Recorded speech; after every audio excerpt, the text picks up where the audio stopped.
Before every awakening, there's a great forgetting, a long sleep of the soul. You may remember moments of this sleep, those days when you lived as if inside someone else's story, moving through routines that felt strangely hollow, feeling alive yet disconnected, breathing yet not fully awake. Jung believed that the unconscious is not darkness. It is simply the light we have not yet learned to see.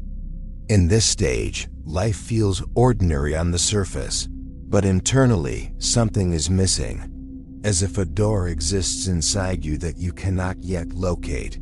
You mistake your thoughts for truth, your reactions for identity, your wounds for destiny. The ego sits on the throne like a small, frightened king, one who mistakes survival for purpose and habit for truth.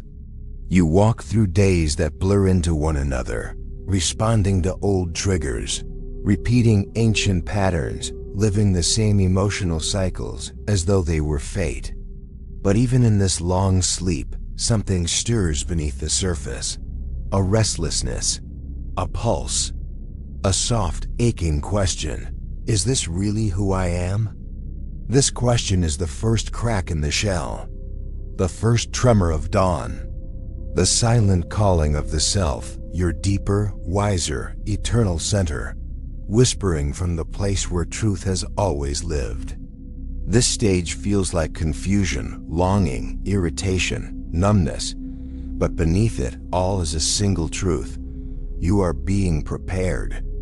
The seed does not know that spring is coming. The soul does. The sacred collapse, ego death. Then comes the shattering, not as punishment, not as chaos, but as a sacred breaking, the way a shell must crack for the bird to breathe, the way a seed must split for the tree to rise. Ego death feels like losing yourself, but in truth, it is the moment your false self finally steps aside. Everything you clung to, titles, roles, identities, masks, begins to fall away like autumn leaves, revealing the winter beneath your spirit. You may feel disoriented, as if the world no longer recognizes you. Or you may feel empty, as if the you you've always known has slipped through your fingers. This is not failure, this is rebirth. Jung called this moment enantiodromia, the turning of one thing into its opposite, where certainty becomes doubt, where identity becomes vapor, where the persona melts back into nothingness. You stand in the ruins of who you were and wonder if anything remains. But look closer. In the quiet after the collapse, something glows, small, steady, eternal. This is the observer, the inner witness, the part of you that has always been untouched by fear, shame, or expectation. It watches the storm without becoming the storm. For the first time, you see thoughts as passing clouds, emotions as weather, and the ego as a temporary costume, worn by a soul that is older than you can imagine. The collapse is not your death. It is the funeral of the illusion that ever kept you small. You are being emptied so you may finally be filled. The pilgrimage of the soul, the search for truth. After the storm, the silence becomes sacred.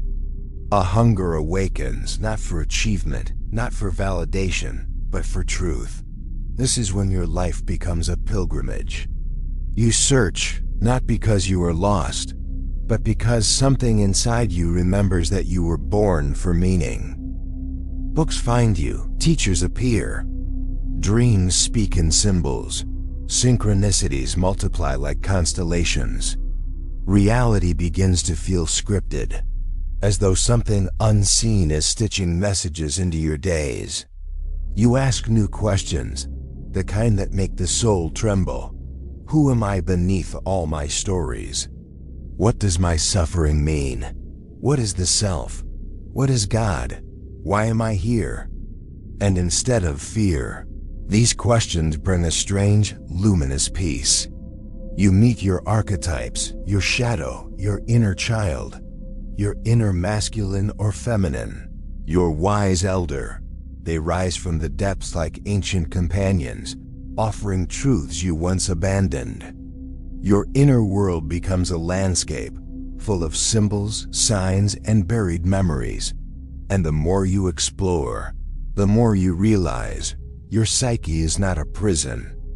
It is a temple. The pilgrimage can feel lonely. Old relationships crumble. People drift away.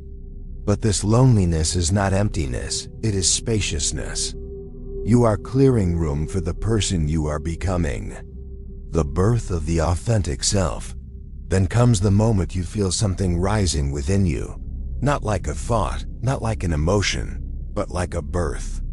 The authentic self emerges not with a roar, but with quiet certainty. Pretending becomes impossible. Silencing yourself feels like betrayal. Old roles fall away like cracked armor. You begin choosing life instead of survival. You choose truth instead of approval. You choose alignment instead of habit. Your intuition sharpens. Your sensitivity deepens. Your dreams become doorways.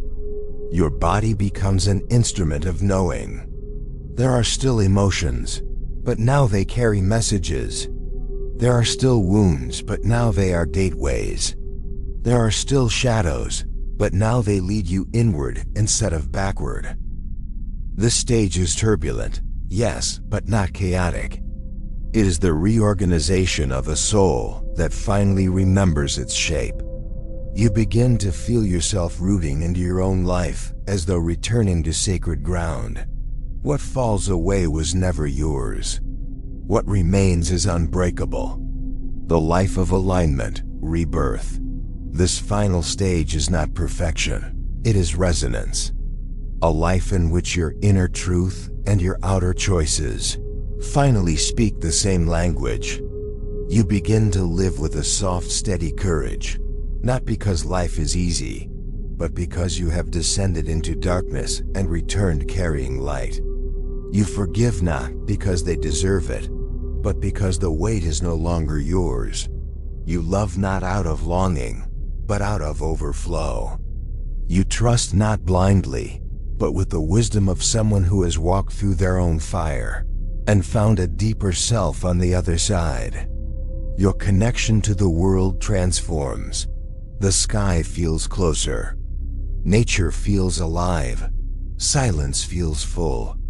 You sense a presence inside everything, a living intelligence that holds all things in meaning. This is not a destination, it is a rhythm, a way of being. You are no longer led by fear, you are guided by alignment. You are no longer shaped by your past. You are shaped by your becoming. You are no longer living as a fragment, you are living as a whole. And when you look back at the ego, the collapse, the pilgrimage, the rebirth, you realize you were never falling apart. You were being born. Your soul was not breaking, it was opening. You were not lost. You were being led exactly where you were meant to go, into yourself, into truth, into the life you were always destined to live. If these signs touched something deep within you, if even one line felt like a mirror your soul has been waiting for, remember this: you are not at the end, you are at the threshold. A new self is forming, quietly, powerfully, inevitably. So keep listening, keep rising, keep becoming who you were always meant to be. And if you felt guided by this journey, subscribe to the channel, not out of habit, but as a small act of devotion to your own awakening, because this path, your path, is only just beginning.